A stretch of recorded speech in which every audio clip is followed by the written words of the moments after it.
Este programa llega a ti gracias a tus amigos de la Iglesia Adventista del Séptimo Día.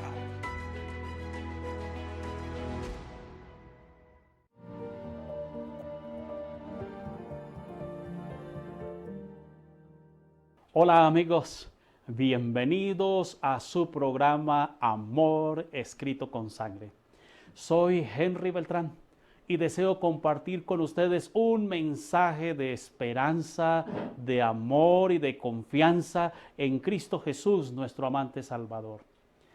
En esta Semana Santa, una semana inédita, porque estamos en cada uno de nuestros hogares y estamos en cuarentena a consecuencia del COVID-19 o coronavirus. Hoy hay incertidumbre, hay dolor, hay angustia, hay muerte en todo el planeta Tierra. No existe seguridad en este mundo lleno de dolor y maldad, pero Dios nos recuerda: no se turbe vuestro corazón, creed en Dios, creed también en mí.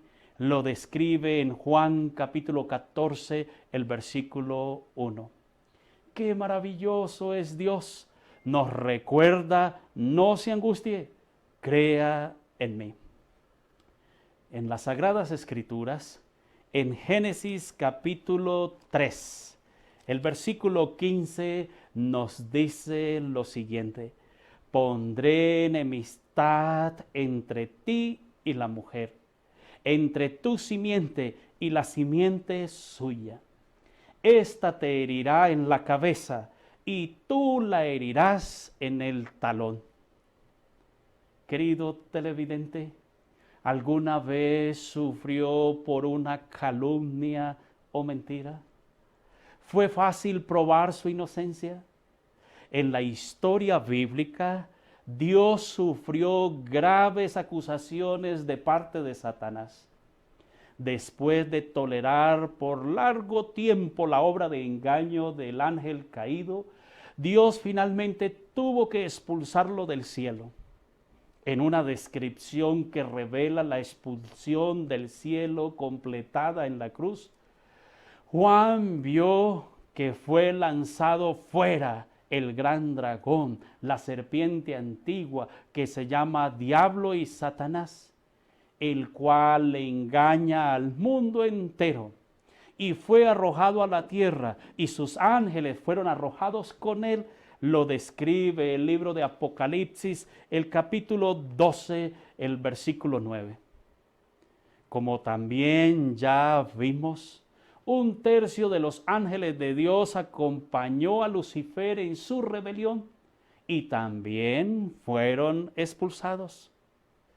Llevar el pecado a la tierra, Satanás planeaba expandir su rebelión, sus engaños, su comercio de ideas sucias avanzó y él continuaba acusando a Dios y a sus hijos, especialmente a los seres humanos pecadores.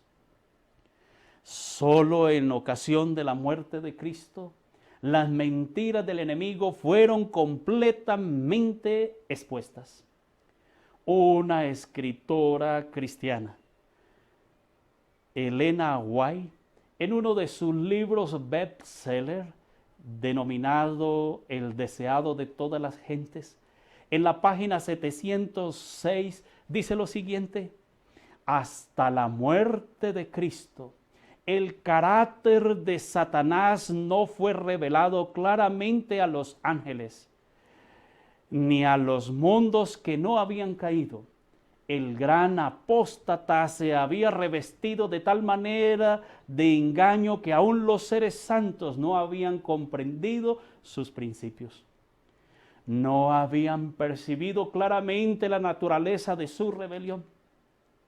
La intención de Satanás era contaminar los mundos creados por Dios, así como había intentado contaminar el santuario en el cielo y luego continuar con su obra hasta este planeta Tierra.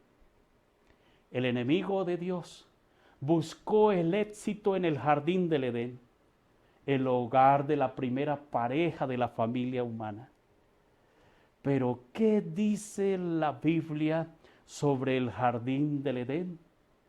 ¿Había algún significado especial en él, allí en el jardín del Edén?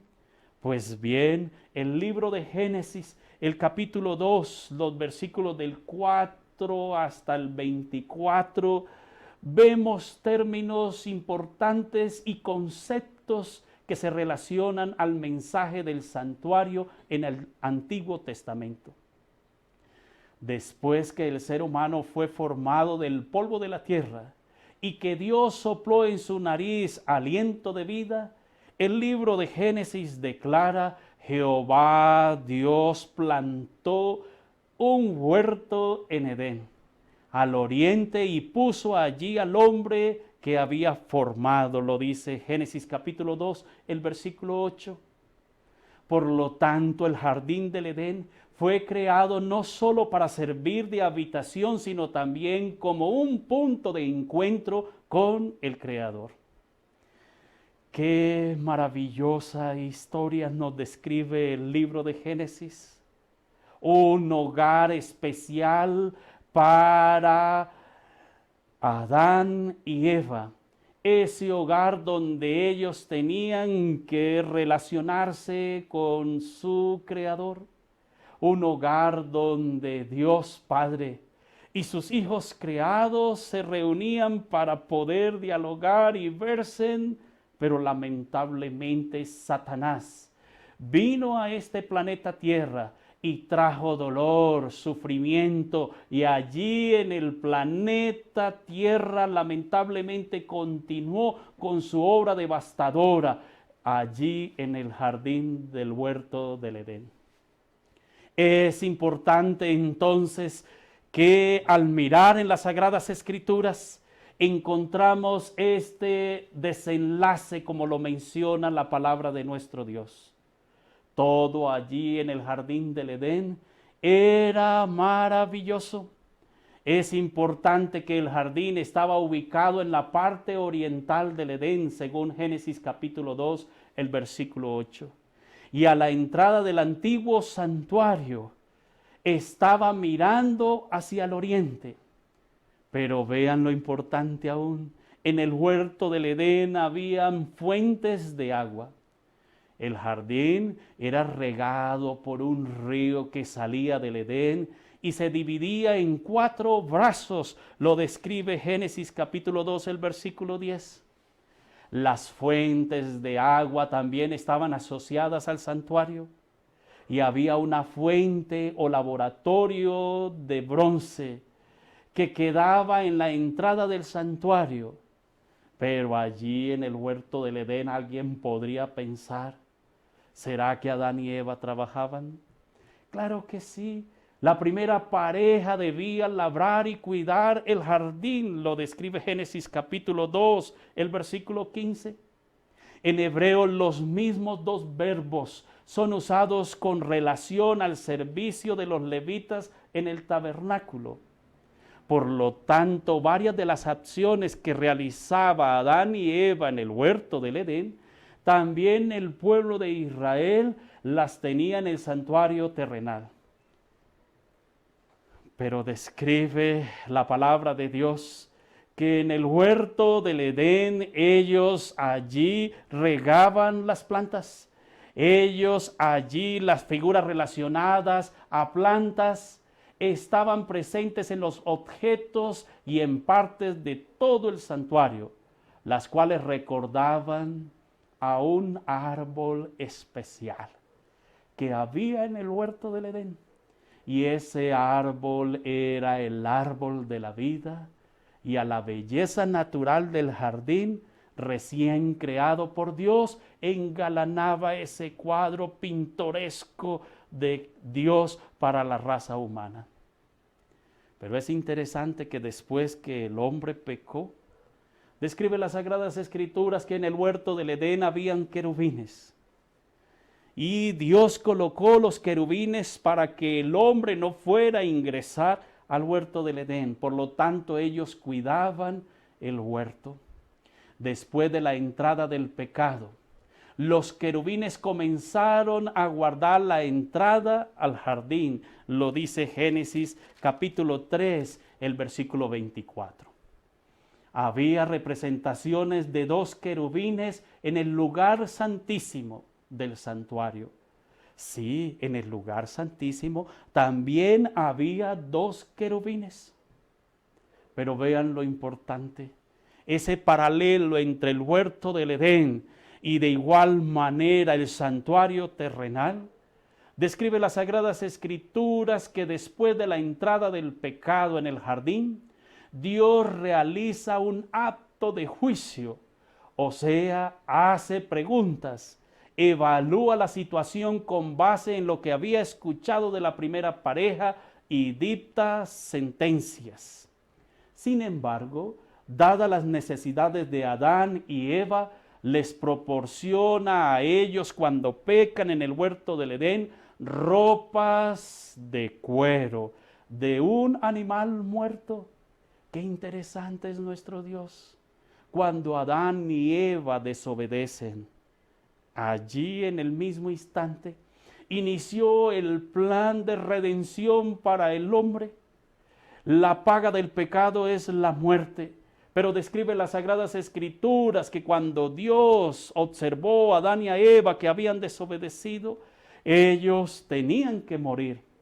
Pero en el inmenso amor, en la misericordia de Dios, un cordero murió por Adán, otro cordero murió por Eva, y con la piel de esos corderos les vistió a Adán y a Eva porque quedaron desnudos después de haber desobedecido delante de la presencia de Dios. Es importante que en lugar de la muerte de ellos, de los primeros padres, en lugar de ellos morir, murió un cordero, y ese cordero fue quien tuvo que morir para cubrir la desnudez de ellos. En el huerto de Jehová. Ese huerto era el lugar en donde nuestros primeros padres debían adorar y tener comunión con el Creador. El propósito divino era que Adán y sus descendientes vivieran allí en perfecta paz y armonía.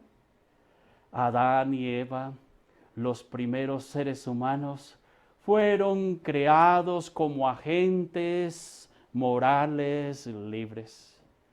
Debían ejercer su libre albedrío al decidir si obedecer o no a las órdenes divinas.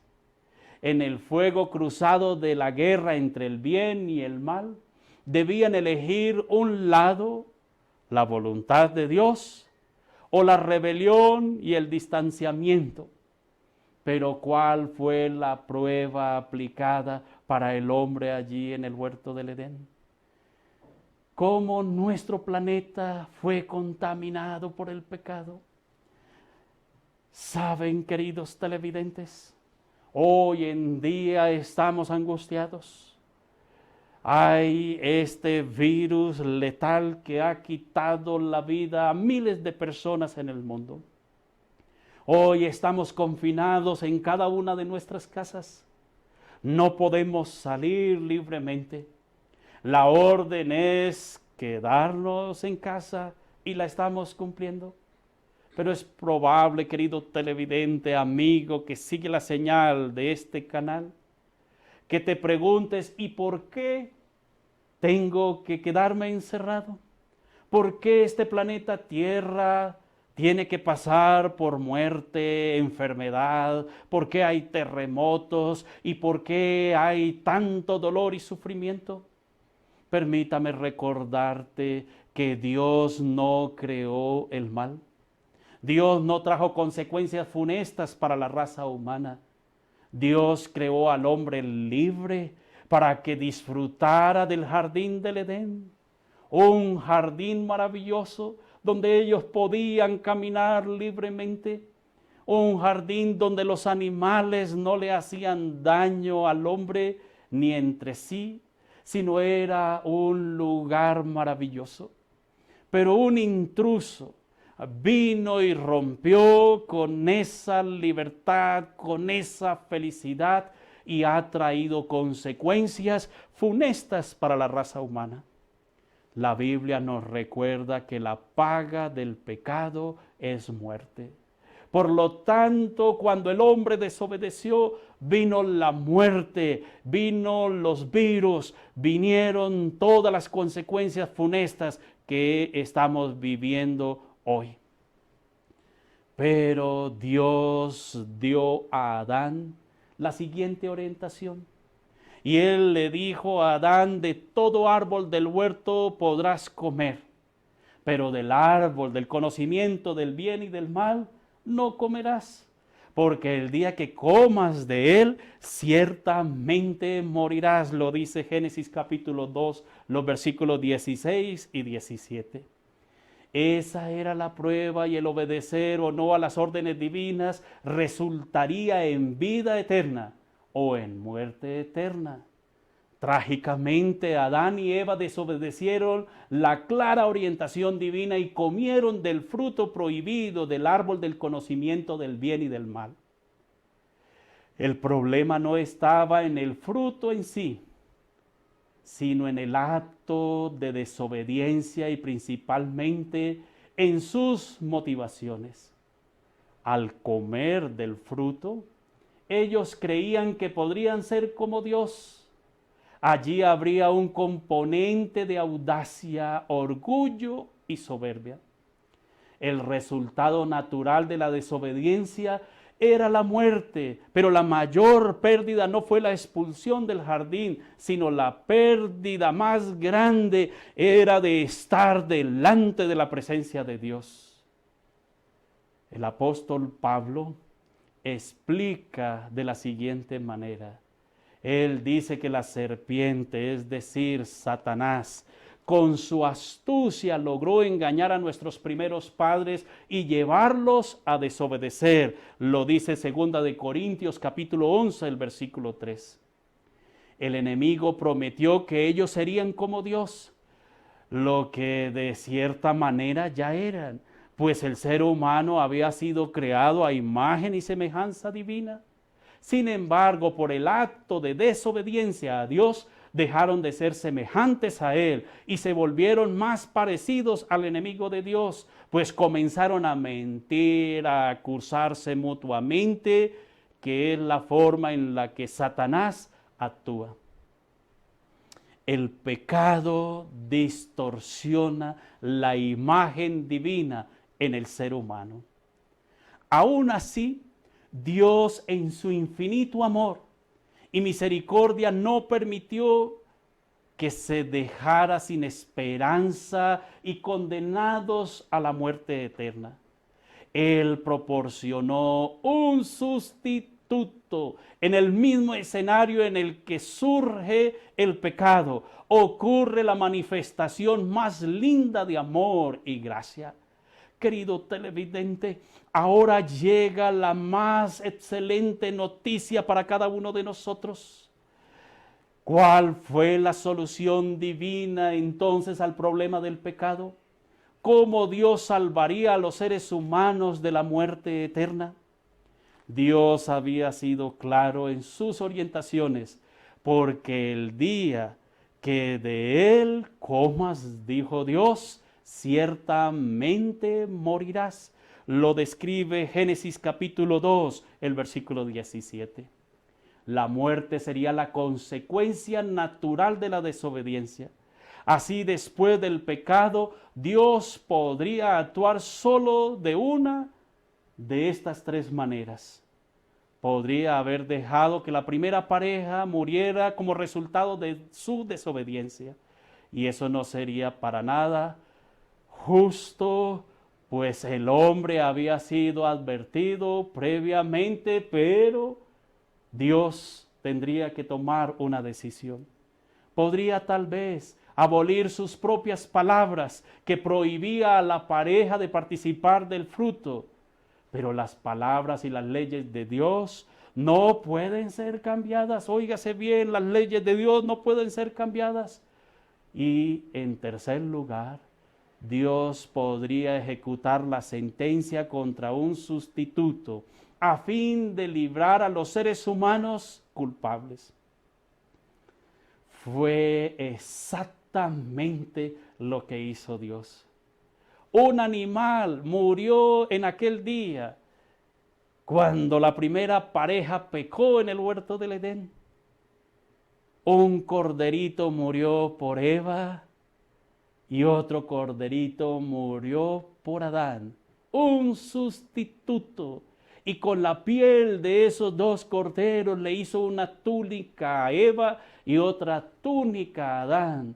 Un concepto maravilloso de justificación por ellos.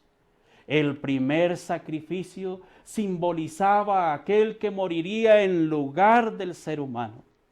De esta forma, antes de hablar de las consecuencias negativas que recaerían sobre la primera pareja y sus hijos, Dios anunció las consecuencias que recaerían sobre Él mismo. El Creador dijo a Eva y a la serpiente: pondré enemistad entre ti y la mujer, y entre tu simiente y la simiente suya. Esta te herirá en la cabeza, y tú le herirás en el talón.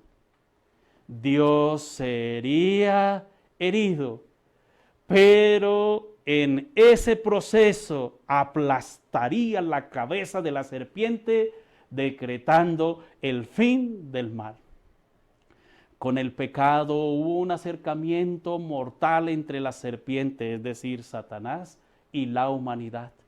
Dios tuvo que intervenir para generar una enemistad entre ambos y finalmente enviar al Salvador a fin de destruir a Satanás y todo el mal que él representa. Jesús vendría para dar su vida y ofrecer una segunda oportunidad, de modo que los seres humanos pudiesen volver al paraíso que habían perdido y donde nuevamente vamos a tener acceso al árbol de la vida. Lo describe el libro de Apocalipsis, el capítulo 22, el versículo 2.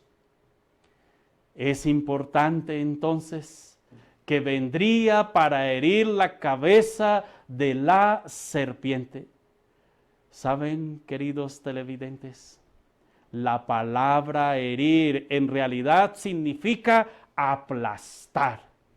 En el idioma original es evidente que aplastar la cabeza es mucho más grave que herir el talón. Sin embargo, esa herida en el talón indica que al salvar a la humanidad, el Hijo de Dios también sería herido, tendría un precio que pagar con su sangre. Después de todo, las mordidas de las serpientes venenosas en el tobillo pueden costar la vida. Así el Hijo de Dios sería herido de muerte al asumir sobre sí los pecados de toda la raza humana. Fue el eterno amor de Dios lo que lo motivó a entregarse en pro de sus criaturas. En Génesis capítulo 3, el versículo 15 nos recuerda eso el Señor. Y qué Dios más grande y maravilloso es para con cada uno de nosotros. Querido televidente, ¿estás viviendo las consecuencias en este momento del pecado? Todas las consecuencias que ha traído a la raza humana. Oh Señor, en cierta ocasión, una dama se encontraba en la sala de partos de un hospital.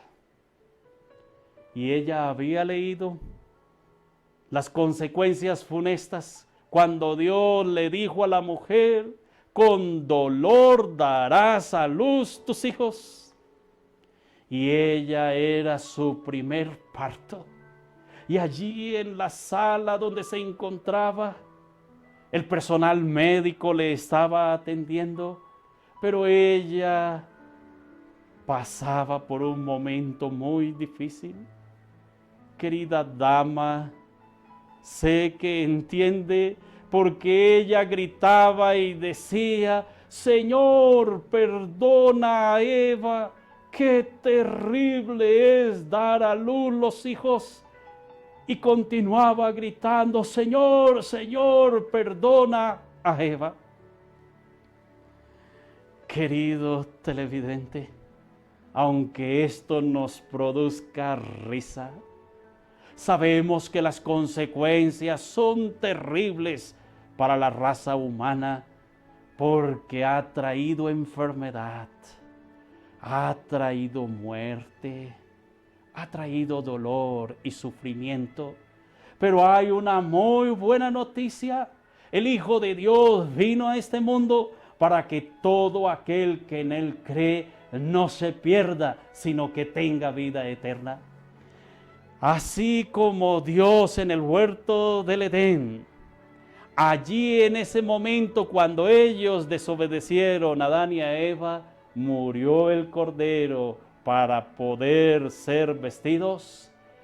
Hoy la buena noticia en esta Semana Santa es que Cristo murió por cada uno de nosotros. Querido amigo, apreciada amiga, días atrás, una familia que son fieles en seguir el programa Mensajes de Vida se comunicó para describir la siguiente historia. Esta señora dijo: en nuestro hogar vivimos con 2 hijas. Estas hijas, una de ellas lamentablemente enfermó muy grave. 5 hijos había dado a luz, pero adquirió una enfermedad terminal, un cáncer que los médicos hicieron lo posible por recuperarla, pero no fue posible. Lamentablemente ella murió. Y ahora su mamá se comunica y dice: hoy, justamente cuando tuvimos que enterrar a nuestra hija, hemos escuchado a través del programa que Dios envió a su Hijo para que viniera a morir en la cruz del Calvario por nosotras. Queridas amigas, Jesús es el sustituto. Jesús es el Cordero de Dios que vino y murió en la cruz del Calvario por cada uno de nosotros. Querido televidente, Jesús es el Cordero de Dios. Jesús ofrece perdón, y si lo aceptas en tu vida, Él te dará la victoria para ser ciudadano del reino de los cielos. ¡Qué maravilloso es nuestro Dios! Jesús te recuerda en esta hora y te dice: no se turbe vuestro corazón. Jesús escribió la mejor historia de amor. Esa historia de amor la escribió con su sangre en la cruz del Calvario por ti y por mí. Querido televidente, Dios es vida. Jesús vino a este mundo y todo aquel que en Él cree no se pierde, sino que tiene vida eterna. Que Dios te bendiga, que Dios te prospere y Dios sea con cada uno de quienes seguimos esta señal. Dios les bendiga.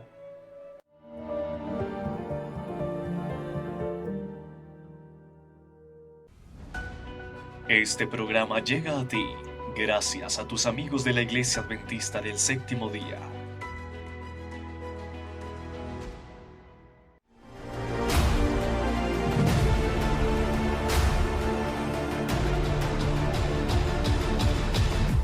Aún hay esperanza en medio de la crisis. Conozca el desenlace final de este planeta a través del futuro revelado en el libro El conflicto de los siglos.